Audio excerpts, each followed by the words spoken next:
Magugulay ng puso ng saging. Buti pa ang saging may puso. Ito na nga, inalisan ko ng bulaklak ang puso. Kaya kinuha ko itong bulaklak, guys. Ito ay aking ipa-fry. Lulutuin ko ito. Prito. Ayan, kasama na ito. Pa-fry ko rin ito. Para hindi siya masayang at hindi maitapon, aalisan ko to ng ganito. Ito yung inaalis dyan. Ito. Yan, ito yung inaalis.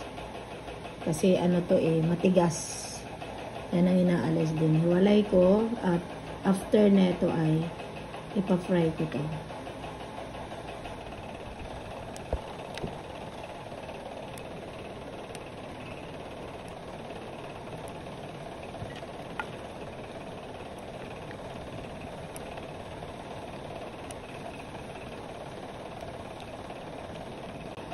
Medyo may itim na siya, guys. Siguro ay ano to, hindi na siya fresh.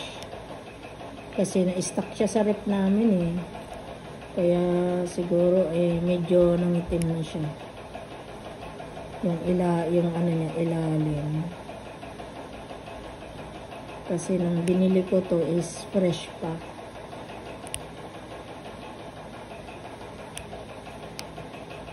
Na-stuck kasi sa rep namin kaya nagkaroon siya ng ganito, kulay itim.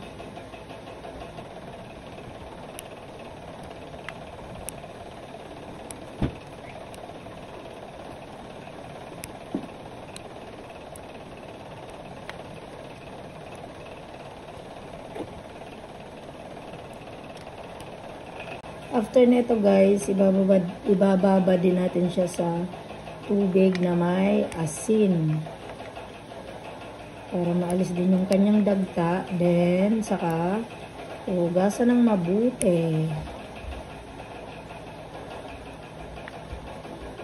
para walang sayang, kasi pag nagugulay tayo ng puso, inaalis natin yung magulang na nabalat, then magulang na bulaklak.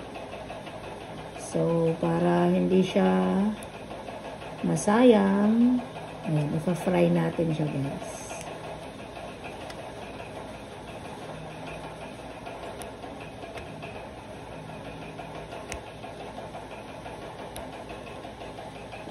Ayan, finish. Diba? Then, ano natin to? Ibababad sa tubig. Ayan, lalagyan natin ng asin.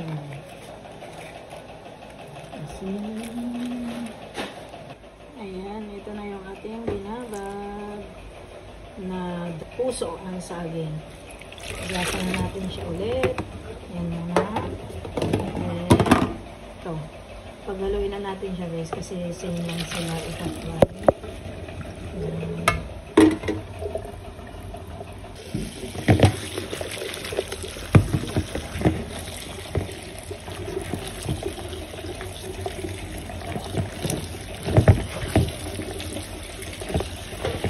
Pag binabad siya sa asin na may tubig, hindi siya nangingitim.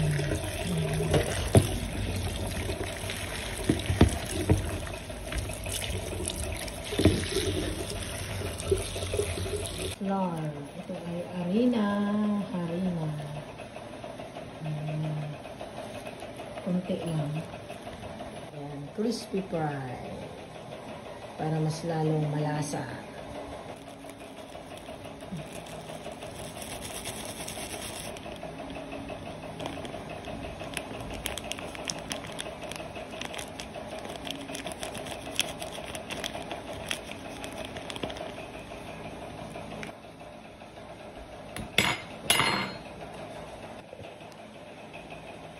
Itlog, paminta, chili powder, paminta, then flour and harina and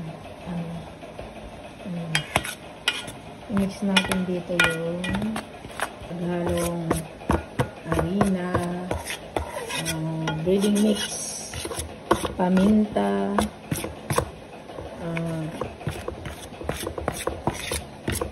powder na chili kasi gusto ko may chili.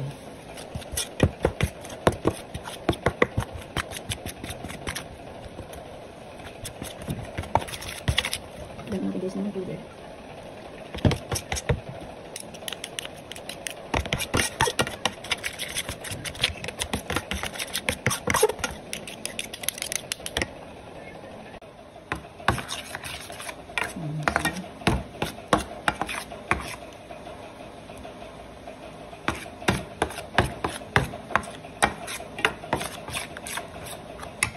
Ito na yung ating bulaklak na saging.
Para ano siya guys, mas crispy.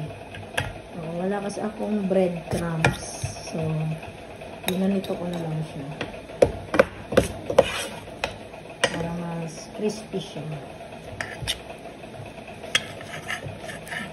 That's it. Diba? Para ano siya, crispy siya pagka niluto.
Tapos ito ano yung meron.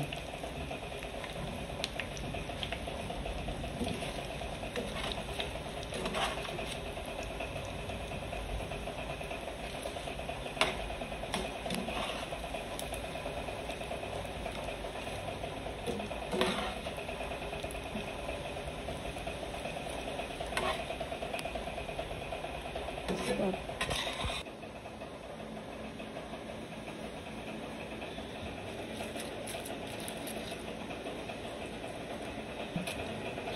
See, malutong na bulaklak ng puso ng saging. uling